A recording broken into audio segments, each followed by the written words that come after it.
Halo Sobat Mania, Murai Mania di seluruh Nusantara. Kita berjumpa lagi.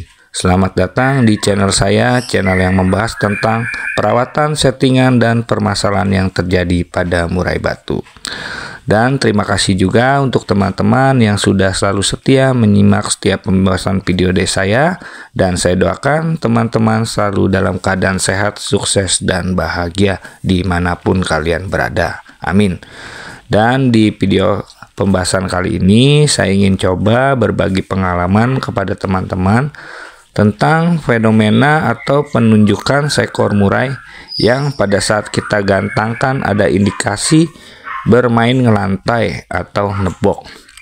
Apakah penyebabnya dan bagaimana solusinya? Oke, dan di sini apakah itu hanya faktor pengaruh tidak diberikannya ranjau saja atau ada hal lain yang menyebabkan si murai tetap turun ke dasar sangkar? Oke, untuk teman-teman yang butuh informasinya, teman-teman bisa simak video ini sampai habis. Dan di sini saya membahas berdasarkan pemahaman dan pengalaman saya. Dan jika ada kekeliruan atau berbeda pendapat, silakan teman-teman bisa ketik saja di kolom komentar biar nanti kita bisa membahasnya bersama-sama. Oke, sedikit cerita ya teman-teman. Pada waktu itu sekitar tahun 2017 saya mempunyai murai bertipikal seperti ini. Dan ketika saya lombakan, waktu itu saya ingat di tahun 2017 di lapangan Banteng. Waktu itu lomba yang diadakan dengan Indojaya. Dan pada saat itu kebetulan saya dapat tiket yang sore. Sekitar mungkin jam 6 lah ya teman-teman. Dan ketika digantang murai saya dari awal main ngotot full durasi. Dan ketika saat untuk dibanding-banding akhir pada saat juri berada di bawah, ternyata murai saya terjun ke dasar sangkar sambil sujud-sujud sambil main di bawah dasar sangkar. Dan alhasil saya pun gagal untuk koncer. Dan apa penyebabnya? Apakah saya tidak memberikan ranjau? Saya sudah berikan teman-teman, dari ranjau berupa senar, karet, bola, rumput-rumput, bahkan yang terakhir sangat ekstrim saya berikan kabel tis yang saya ikat-ikatkan ke karpet. Ternyata apa? Murai pun tetap berani turun ke dasar sangkar. Dan di sini saya mulai menganalisa dan belajar memahami kesalahan saya di mana sampai si murai itu walaupun tetap diberikan ranjau, bahkan ranjau yang termasuk ekstrim pun, murai itu tetap berani untuk turun ke dasar sangkar. Dan di sini saya memahami ada dua penyebab. Penyebab yang pertama adalah murai yang lantai pada saat digantangkan adalah murai yang sedang mengalami over emosinya. Penyebab seperti ini menurut saya jelas. Ada yang salah atau tidak pasnya pada pemberian pola settingan.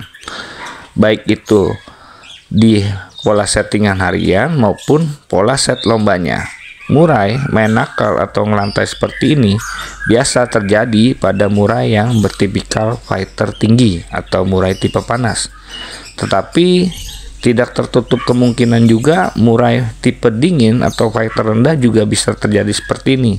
Ketika pada saat kita memberikan perawatan yang over, seperti penjemuran yang over, umbaran yang over yang tidak diimbangi dengan kebutuhan mandi dan istirahatnya. Dan untuk solusi penanganan murai yang lantai seperti ini, apabila indikasinya murai tersebut mengalami over emosi, kita harus menganalisa lagi dari riwayatan sebelumnya yang kita berikan kepada murai tersebut. Misalkan sebelumnya murai jarang kita mandikan dan kebanyakan jemurnya dan serta pengumbarannya. Berarti solusinya untuk rawatan selanjutnya, murai untuk rawatan hariannya bisa kita tambah untuk mandinya, dan untuk porsi jemurnya bisa kita kurangi sampai bisa kita hilangkan. Gelagat penunjukan murai yang over emosi di rumah, teman-teman juga bisa lihat untuk gerak-geriknya ya, seperti dia makan purnya sedikit, hanya diacak-acak, dan pur terpantau tercecer ya di dasar sangkar, tetapi minumnya boros. Misalkan teman-teman baru berikan pagi nih, ternyata baru setengah hari minumannya udah setengah atau tinggal seperempat. Nah, itu indikasinya teman-teman. Dan kotoran juga tampak berair ya, atau encer.